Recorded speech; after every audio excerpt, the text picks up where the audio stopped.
Bueno. Discurso del método, segunda parte. Vamos a seguir con el comentario. Entonces, la segunda parte del discurso, donde que la tenga.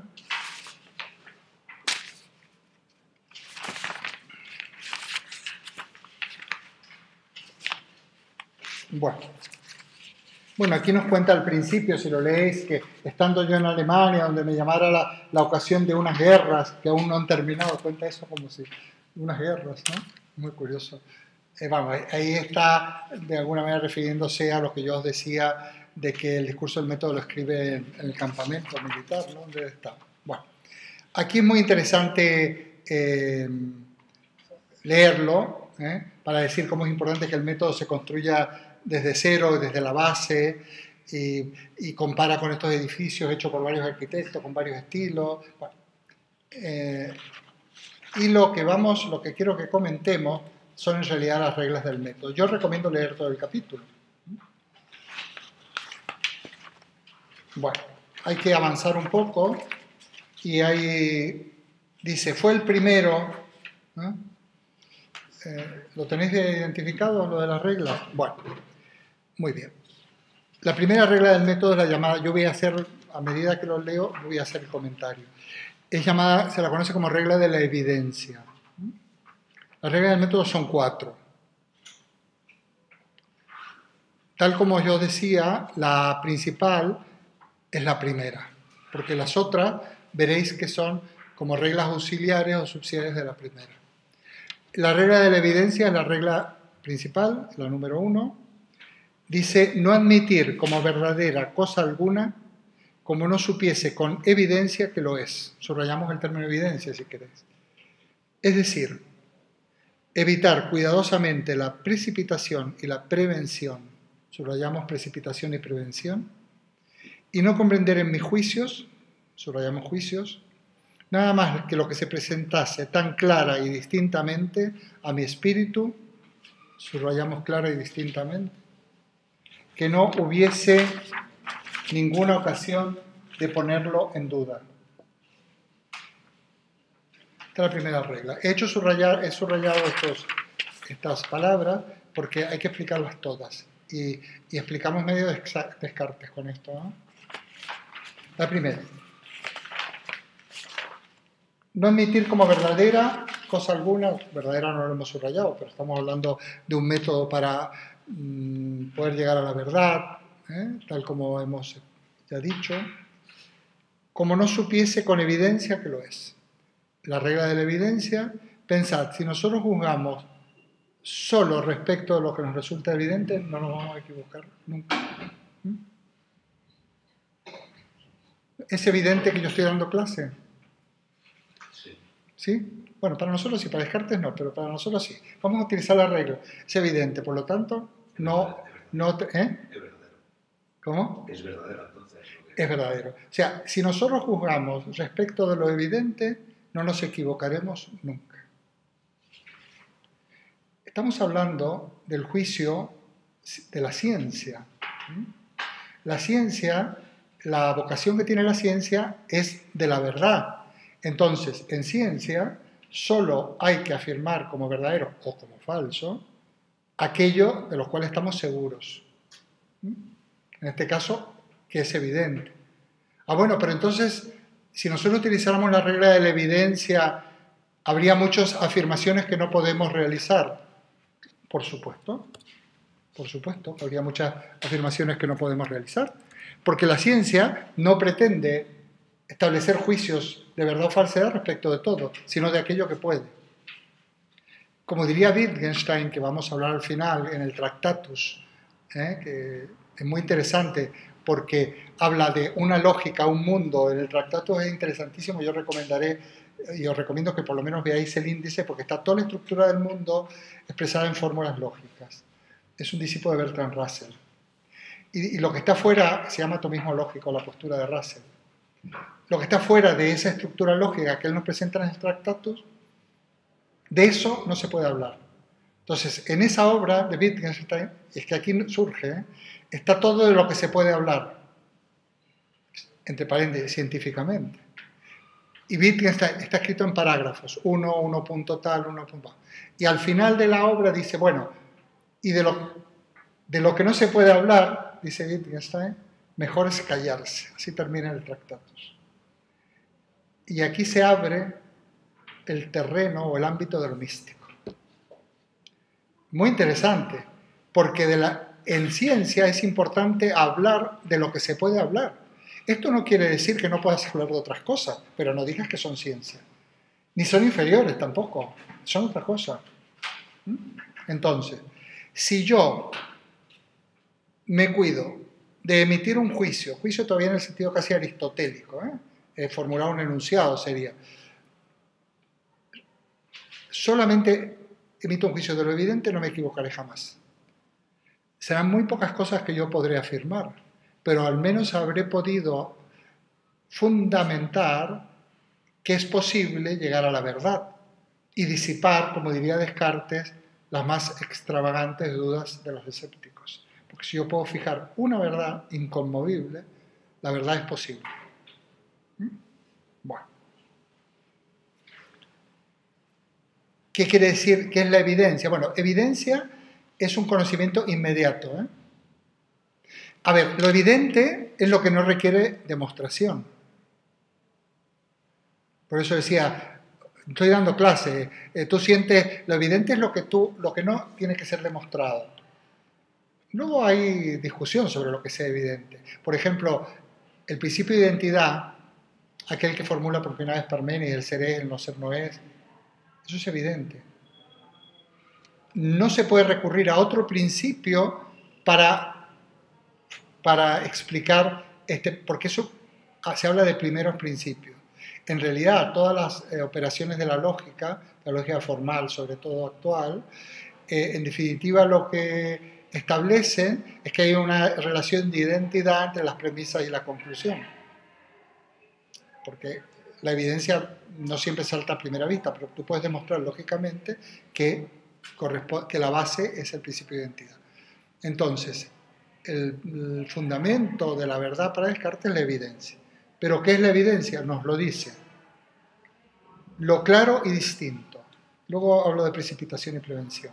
Lo claro, lo que se presenta al espíritu de un modo claro y distinto. Espíritu es inteligencia, razón.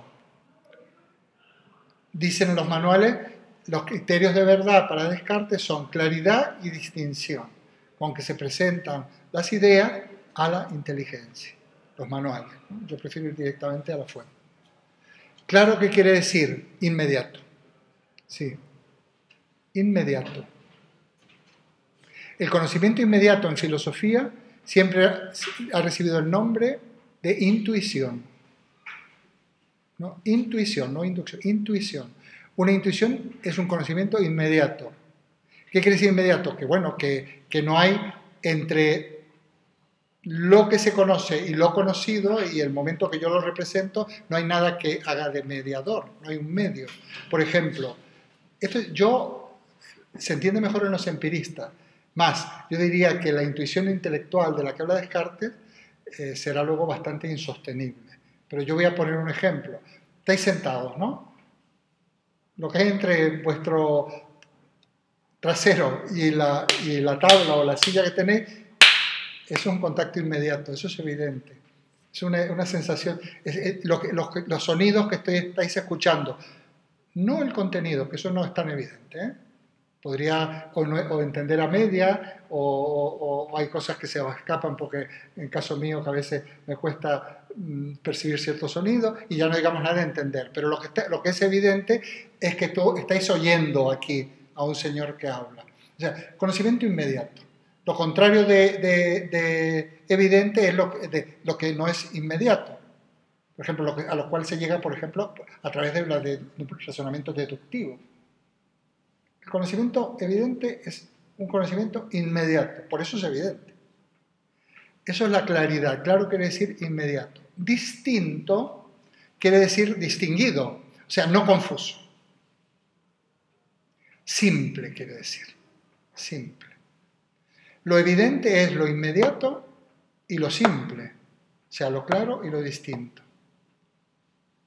¿Os acordáis cuando, por lo menos en la terminología de cuando estudiábamos matemáticas en la primaria?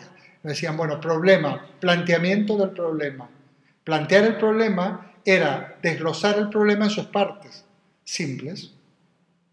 Ya veréis las otras reglas. Entonces, cuando algo se me presenta al espíritu, o sea, a la inteligencia, de una manera confusa, compleja, eso no va a ser evidente. Por lo tanto, yo tendré que dividirlo en las partes simples que correspondan, ordenándolas luego para proceder con orden y poder realmente aplicar el criterio de la evidencia. ¿Sí? O sea, la evidencia intelectual, por decirlo de alguna manera, del racionalismo, yo prácticamente veo que es la del principio de identidad. En cambio, la intuición intelectual, la intuición empírica, pues son las impresiones de Hume. Por ejemplo, Hume será el próximo autor que daremos. La semana que viene ya hablaremos del empirismo y voy a meterme con Hume, con algunos textos también. Entonces, es cuando tú recibes un relámpagas, no sé, un destello y cierras los ojos, esta captación de este sonido, esto es inmediato. Eso es una intuición empírica. Bueno, es muy importante porque ambas corrientes parten en el conocimiento que quieren que sea llegar a algo indubitable y hacer tabula rasa con lo anterior y evitar el error. Ambas corrientes parten de lo evidente y a partir de ahí construyen lo que puedan del razonamiento, vamos a llamarle científico. Una cuestión muy importante, hay que evitar la precipitación y la prevención. La prevención son los prejuicios. O sea, el conocimiento de la ciencia, de la filosofía, no nos equivocaremos si juzgamos respecto de lo evidente, esto es de lo claro y distinto, y evitamos la precipitación y la prevención.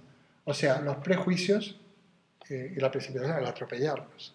¿Cuándo se equivoca el científico? ¿Cuándo nos equivocamos? Acordaos que todos tenemos la misma razón, la misma facultad, pero no la usamos bien. La fuente del error no es la falta de capacidad para llegar a la verdad, aunque las verdades hay que ser muy austeros, porque hay muy pocas verdades que se pueden formular, pero la fuente, el problema no está ahí, sino en que no la usamos bien.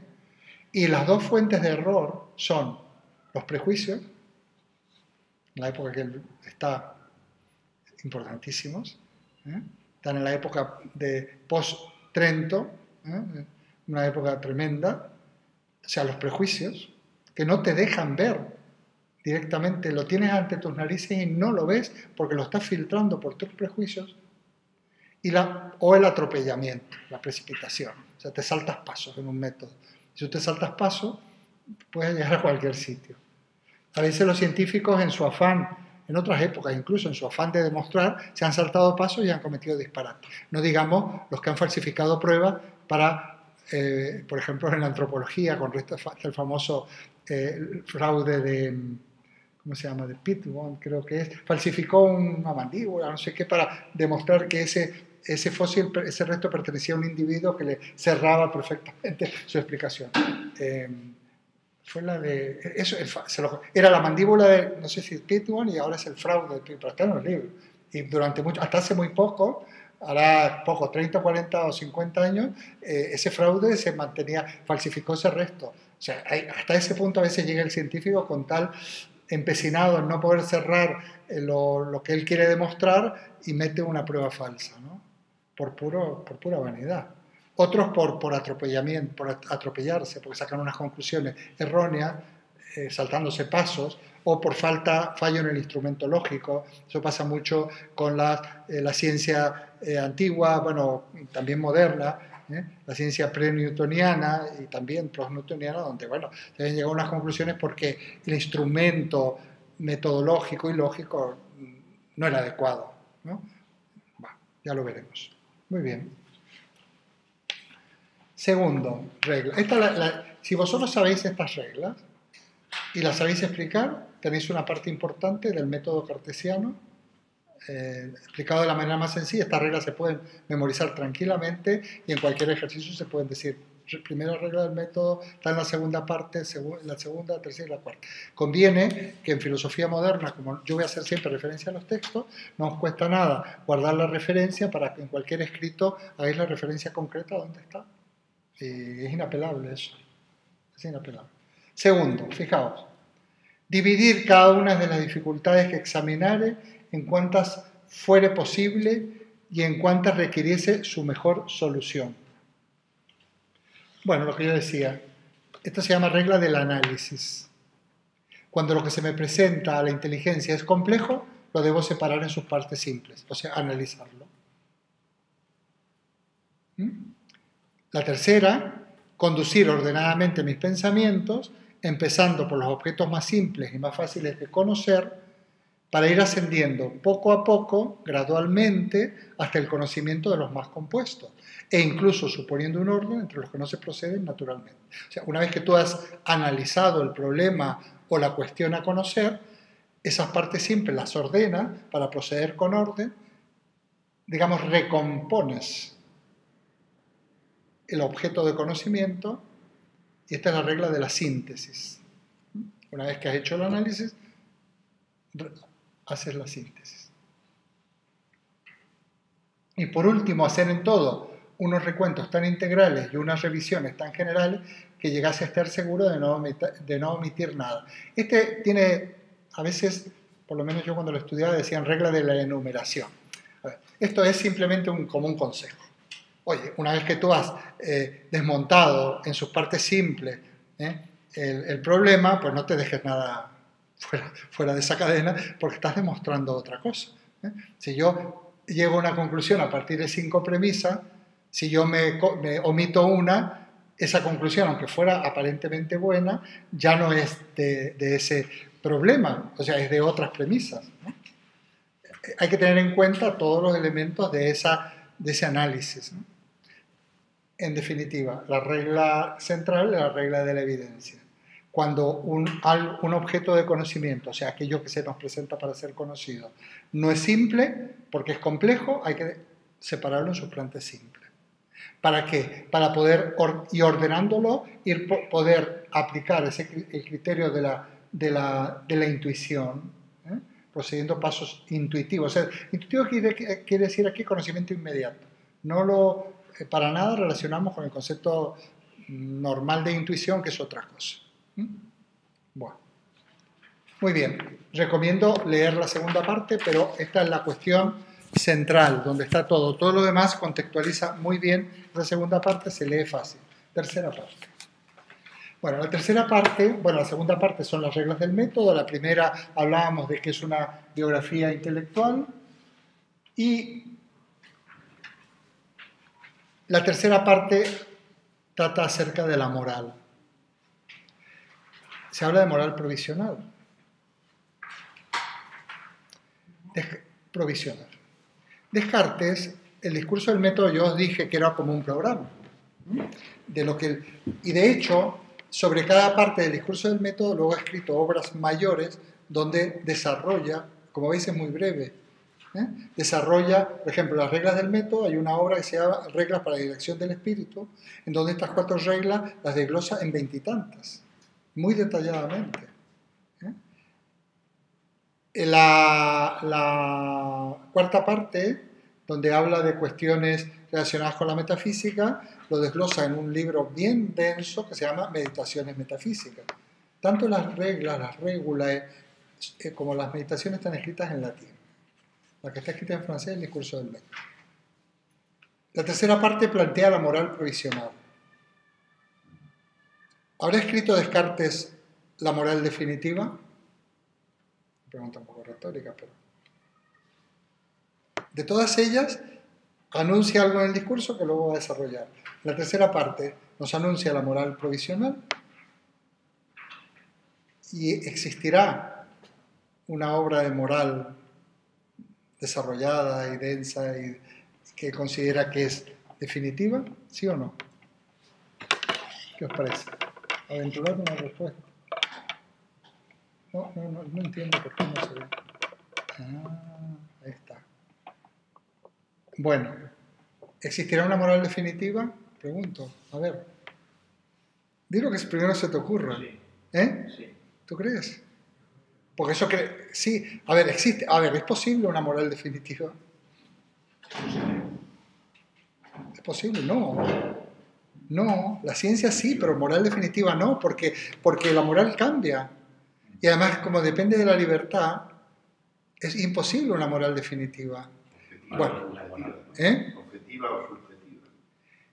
Sí, da igual, pero quiero decir, tú no puedes escribir un tratado de moral que tenga el valor de un tratado de lógica y ni siquiera, según Descartes, un tratado de metafísica, no digamos nada, un tratado de física, porque él tiene una parte en el discurso del método que no lo vamos a leer, es sobre la física, sobre la drióptica, los meteoros, y tiene unos libros muy voluminosos que se llaman la drióptica y los meteoros, otro que se llama, habla de lentes, bueno, de todo habla Descartes, pero en la moral es imposible. Va en función también de la época, que va en función también de la época en que se vive. Claro, porque la moral, como no... que va evolucionando de continuo. Claro, la moral no depende de la razón, que luego Kant llamará razón teórica, sino que la moral es la razón práctica. Esto lo vamos a aclarar. Hay cosas que se van a aclarar a posteriori, pero yo dejo apuntado. Bueno, vamos a la moral provisional. Él dice una cosa muy importante, yo voy a leer solo las máximas, pero hay unos contextos que están en la lectura de la tercera parte. Él dice, bueno, así como en lo que atañe a la ciencia y a la verdad en la ciencia, si yo no estaba seguro, podía abstenerme de juzgar, suspender el juicio. Porque a ti te pregunta algo de ciencia, lo prudente, si no lo sabes, te diga, no sé, no sé. No pasa nada. Mejor decir no sé que meter la pata, ¿no? Y atolondrarse e intentar dar una respuesta, lo más seguro que si no es tu campo, digas un disparate. Pero en lo que atañe a las obras, a las acciones, dice Descartes, yo no puedo abstenerme como me podía abstener en mi juicio de la razón. Yo no me puedo abstener, porque aún la abstención es una decisión. Es imposible abstenerse. ¿Qué hago? Pues no sé, me abstengo. No, si tú te abstienes, eso es una elección que tiene unas consecuencias. Tengo que votar bien en las elecciones. No sé por qué votar, si a Rajoy, que lo está haciendo tan bien, o al otro que promete que lo va a hacer muy bien, que por ejemplo Rubalcaba. Y si tú sigues dudando en eso, y vienen las elecciones y no vas a votar, pues ya está. La realidad ha optado por ti.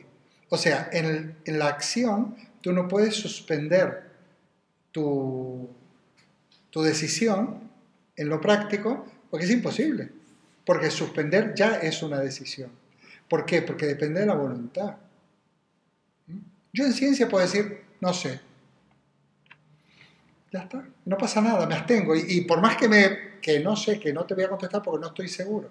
Y prefiero, como soy una persona prudente, no pronunciarme porque a lo mejor digo un disparate. Yo solo contesto si estoy seguro. ¿Y qué es estar seguro si soy cartesiano? Que sea evidente. Si no, me callo. Pero en las acciones no se puede. Entonces dice, bueno, así como si yo quiero reformar mi casa, mientras tanto me tengo que buscar un alojamiento temporal mientras hacen las obras, del mismo modo, hasta que yo llegue a una moral definitiva, me tendré que forjar una moral provisional porque no me puedo abstener. Fijaos qué interesante metáfora. Esas son las reglas. Las voy a leer. Es el segundo párrafo. Cada párrafo es una regla. Dice, la primera fue seguir. Yo quiero que me deis vuestra opinión. La primera que se os ocurra me gusta más que la segunda. La primera fue seguir las leyes y las costumbres de mi país, conservando constantemente la religión en la que la gracia de Dios hizo que me instruyeran desde niño, rigiéndome en todo lo demás por las opiniones más moderadas y más apartadas de todo exceso que fuesen comúnmente admitidas y en la práctica por los más sensatos de aquellos con quienes tendría que vivir. ¿Qué opináis? O sea, es una regla que dice, me propongo seguir las leyes y las costumbres de mi país y si ante la duda me dejo guiar por los más prudentes. ¿Qué os parece? Fijaos que por un lado se plantea Descartes como una persona que rompe, es una persona muy avanzada, que tuvo además muchos problemas, es muy, muy moderno y sin embargo, digamos, bueno, aquí en moral este hombre va a dar un salto, triple salto. No, señor, dice, no, yo respetar las leyes de mi país y de la religión. Una pregunta. Moral entendida como comportamiento... Sí, como comportamiento ético. Sí. Pero ético, a ver, ¿cómo explico? De que hay un bien y entonces tengo que... Sí, en el sentido aristotélico. Vale. Sentido aristotélico. Entonces, la primera regla que yo le llamo como de no lo pongáis, como de, es una especie de proclama de no beligerancia, es interesante. ¿Qué os parece? Algunos incluso dicen, hombre, esto es una moral acomodaticia, porque lo que dice Descartes, que está dispuesto a aceptar lo que está establecido. Hemos hecho debates sobre esto. Yo hoy voy a anticipar, porque claro, podríamos un debate muy interesante. Y yo he tenido alumnos, gente que decía, bueno, pero este Descartes entonces, a ver, es un hombre que se adapta a todo. Dices que es moderno, pero también se le ve costumbrista y acomodado un poco a la situación, ¿no? No es una persona que evolucione y que quiera realizar algún tipo de cambio en la vida. ¿O sí? Perdona, ¿cómo te llamas? Eliezer. Eliezer. ¿O sí? A ver, estamos hablando, yo siempre hemos dicho que es una época que hay que ser muy prudente. Sobre todo cuando pone la gracia de Dios, la religión, Descartes es objeto de muchas persecuciones. Eso por un lado. Y por otro lado, cuando los alumnos, algunos siempre se me oponían, gente muy, muy contestataria, y decir, vamos a ver, ¿y acaso aquí hay alguno que no cumpla con esta ley? Con esta regla, porque si no cumpliera no estaría ni sentado aquí, porque estarías preso. Quiero decir que nosotros, lo que pasa es que Descartes aquí tiene como es un hombre muy ordenado, tiene que decir, bueno, lo primero de una moral básica, a ver, ¿qué hacemos? Bueno, primero, respetar las normas, a no ser que no tiene más remedio, respetar las leyes y conduce las de tráfico, no sé qué, si no es que no vas a poder ni estar libre. Sí, pero habla de Dios. Bueno, en este caso... Es la época de la reforma. Claro, ahí la religión, en el tema de Dios es muy interesante también hacer una reflexión de Descartes, pero esa primera regla, es decir, bueno, mi primera norma provisional fue respetar las leyes de este país, pues es lo que hacemos todos, ¿no? Ya, pero por ejemplo, hay un individuo que es Gandhi, que respeta las reglas, pero no sigue las opiniones moderadas y admitidas en la práctica. Claro. Entonces, claro. Una cosa es eso y otra cosa. Una cosa es la actuación legal, es que no sé cómo explicarlo. No, muy bien, sí. Bueno, pero es que nosotros no somos... A ver, los que estamos aquí, yo creo que Descartes representa el sentido común de vivir en sociedad. Nosotros no somos Gandhi. Y nosotros... A ver, podemos rozar los límites, pero al fin y al cabo yo estoy aquí, llevo 20 y tantos años explicando esto. ¿Será que no he llegado a transgredir o es que está permitido todo en esta universidad? O que he estado en el límite pero no me he pasado, porque si no me echarían. Ahora hay pruebas documentales. Porque la moral y la ética está asociada necesariamente a un comportamiento. Sí, claro, si tú no actúas no hay conducta moral. Descartes son las acciones concretas. Por ejemplo, habría situaciones o concepciones éticas o morales que no están ligadas a un comportamiento. Por ejemplo, la aberración de considerar que se puede pecar de pensamiento. Una cosa es que tú pienses, yo esto lo estrangularía, y otra cosa es que incluso te regodeen en estrangularlo, y otra cosa es que lo estrangules, ¿no? Entonces, ese sería un pecado de pensamiento, los malos pensamientos, de cuando uno se confesaba dentro de la religión católica. Para que algo pueda ser valorado moralmente, tiene que ser un acto efectuado, una acción concreta. Bueno, entonces, es una regla que a mí me parece interesante comentar esto, porque estamos en la época, además, también donde hay otro personaje, un poco mayor que él, pero donde hay algún tipo de contraposición en algunos textos, sobre todo que están en el libro de acceso, que es Maquiavelo. Entonces, es muy interesante la situación del comienzo de lo que va a ser la filosofía política moderna y del hombre como constructor de la sociedad política, etc. Entonces, es como por un lado, no beligerancia y una postura como cívica. Otra cosa es que luego tú puedas poner en tela de juicio las leyes de tu país. Y habrá procedimientos, hablando ya de una manera intemporal, más democrático o menos democrático. Pero Maquiavelo en ese sentido defendía un poco el absolutismo, o sea, era partidario de ese absolutismo. Maquiavelo lo que proponía, que no nos va a dar tiempo a verlo, sobre todo hablaba de la gobernabilidad. Entonces la eficacia del político, por los medios que fuera necesario, pero lo importante es que fuera gobernable el Estado, la sociedad, y que al mismo tiempo, siempre pensando en el bien común. Por ejemplo, Maquiavelo en eso no era tan maquiavélico, no tendría cuentas en Suiza, ni robaría, ni este tipo de cosas, eso no lo haría Maquiavelo. Ahora, pagaría confidente, le daría una paliza, amenazaría para conseguir propósitos que él consideraría que por eso el príncipe tiene que estar dispuesto a perder su alma, ¿no? Bueno, primera máxima entonces es una máxima de no beligerancia. Segunda, es interesante. Y además responde un poco a la pregunta de Alejandro de a ver qué es la moral, porque veréis que en Descartes es ética, pero también la conexión que hay entre la moral como método moral, como método ético, y el método de la ciencia. Ya veréis. Mi segunda máxima fue la de ser en mis acciones lo más firme y resuelto que pudiera y seguir tan constante en las más dudosas opiniones, una vez determinado a ellas, como si fuesen segurísimas. Imitando a los caminantes, ya no lo voy a seguir leyendo, en donde dice, a ver, si tú te pierdes en un bosque o en una selva, si tú empiezas a dar vueltas no sales más.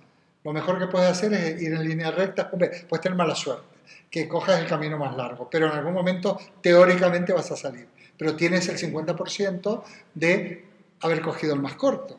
Ahora, lo que no lo que no tiene sentido es que te pongas a dar vueltas, pues no sales nunca. Del mismo modo, una vez que tú has tomado una decisión, seguir con constancia hasta que, claro, llega un momento que veas que en todo caso está totalmente erróneo. La suerte de la cuestión ética, la cuestión moral, tú puedes cambiar de opinión. O sea, es una regla de la constancia. Esto es interesante. Seguir, aún que tengas muchas dudas. Fijaos, todo lo que en el plano de la ciencia, de la razón teórica que le vamos a llamar, en sentido kantiano, si tú no estás seguro, mejor es abstenerte, aquí tienes que actuar como si lo estuvieras. De alguna manera.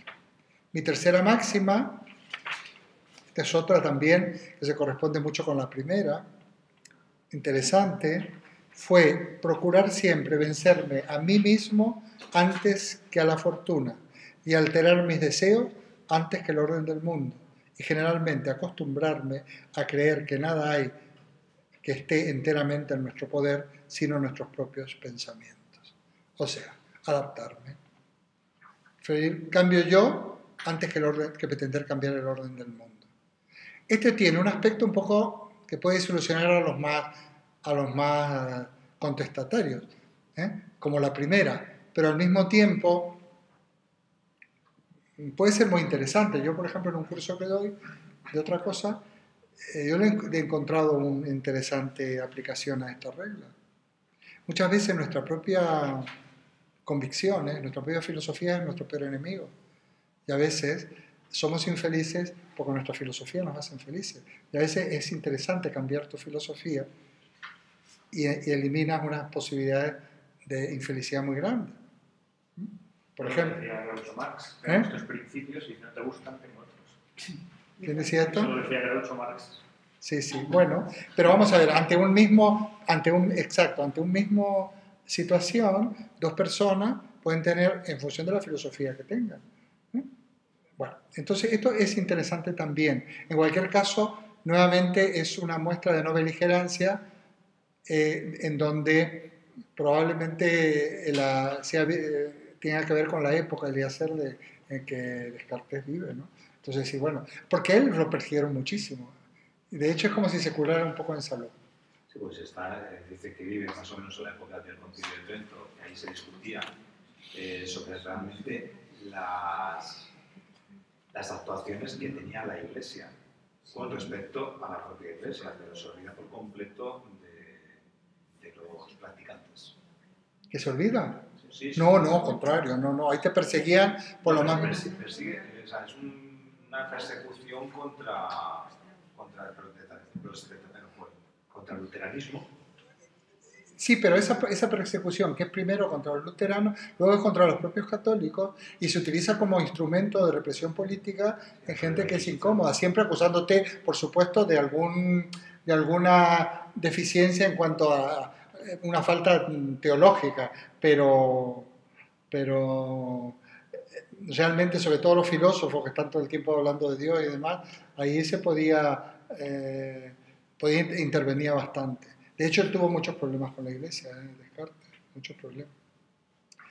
Bueno, en fin, ¿te acuerdas que hablábamos la clase pasada 3 o 4 máximas, que lo dice él, no lo digo yo, porque la cuarta es una máxima también. Como conclusión de esta moral, ocurrióseme considerar una por una las diferentes ocupaciones a que los hombres dedican su vida para procurar elegir la mejor, y sin querer decir nada de los demás, pensé que no podía ser nada mejor que seguir en la misma que tenía.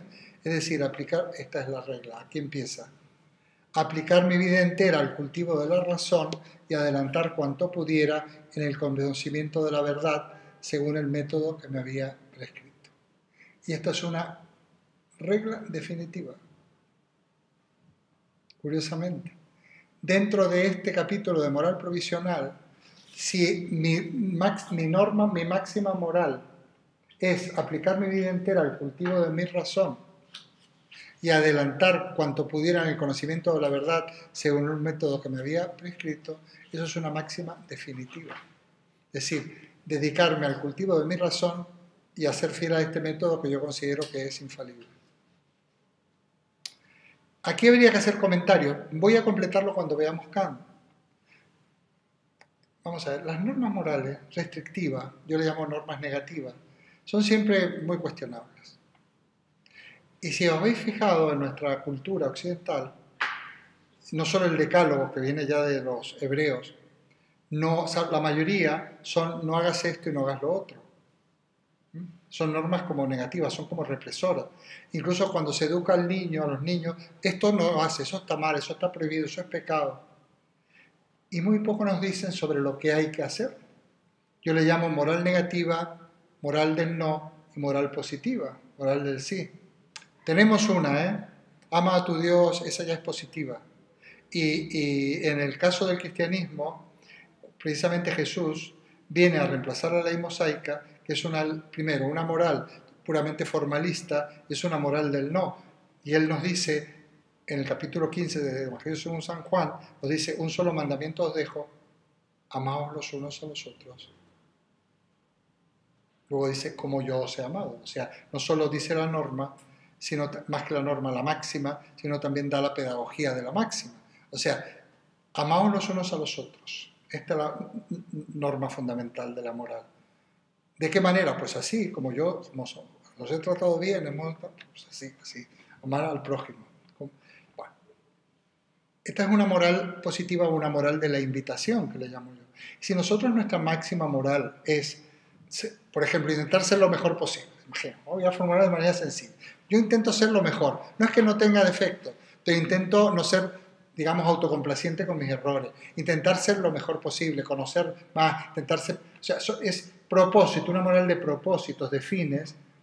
Esa moral es definitiva como máxima que te insta a obrar bien, fundamenta tu moral, tu conducta moral, pero sin embargo no está cerrada, porque en cada momento ser mejor, o ser más bueno, o ser más generoso, o más solidario, o más tolerante, va adquiriendo distintos significados. Es muy interesante esto, porque esto lo veremos en Kant con la ética de fines, o la ética de castigo, la ética de premios y castigos, la ética de fines, va por este lado.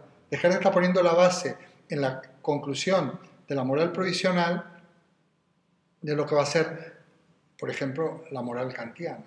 Y una moral muy interesante, una moral de fines, una moral de objetivos, digamos, de finalidades. O sea, es un principio moral ser lo mejor, por ejemplo, lo más generoso y lo más solidario posible, ¿no?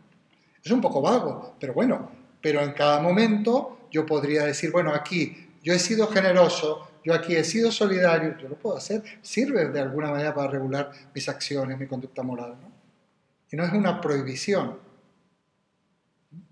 Entonces, yo creo que esa máxima, esa conclusión de su moral, es una conclusión definitiva. Curiosamente, esa moral definitiva, que no se puede escribir, sin embargo está insinuada, y de hecho Kant en la crítica de la razón práctica tratará esto de una manera muy a fondo.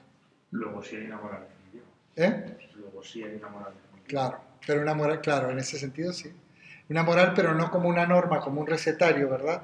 Sí, de cosas, sino que no decir, haz esto, o mejor dicho, procura esto, o sea, mejora, sé mejor, sé más solidario, sé más abierto, no seas dogmático. A ver, todos los que estamos aquí hemos evolucionado. Yo hay cosas que yo hace 40 años ni soñaba que podía pensar de determinadas maneras. Hay una influencia social, hay un intentar conocer, hay conocimiento, lectura, amistades, relaciones, reflexión, y uno cambia. Pero siempre bajo un principio, quizás caso mío, ¿no? El caso de a lo mejor de muchos de nosotros, que tuvimos una formación básica cristiana, católica. Yo con suerte, bastante buena, bastante buena, porque estaba en otro país donde, bueno, bastante buena y tuve suerte. Entonces, pues te enseñan unas cosas, unas tendencias, unos principios, que luego tú digamos, los haces laicos o los cambias, los secularizas, ¿no? Pero que siguen estando ahí. Yo creo que muchas cuestiones que están en la Declaración de los Derechos Humanos son deudoras de esa moral judeocristiana, la parte buena, no la parte de la culpa, los sentimientos de culpa, del pecado, el dualismo, no, la parte de, bueno, el amamos los unos a los otros.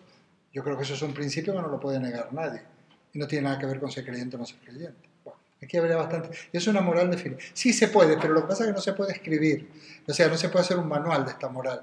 Se puede hacer reflexiones, por supuesto. De hecho, siempre es muy interesante, así como podemos nosotros hoy en día reflexionar qué puede significar la caverna de Platón y podemos significar qué es la caverna para nosotros y qué son las sombras y por qué somos prisioneros y cuáles son nuestras cadenas. Claro, pero podemos hacerlo. Del mismo modo podríamos decir qué significa amar hoy en día en distintas situaciones. Amar en la familia, amar en los amigos, amar en el trabajo con las personas, en este trabajo. ¿Qué significa guiarse por el amor? O sea, buscar la excelencia de las relaciones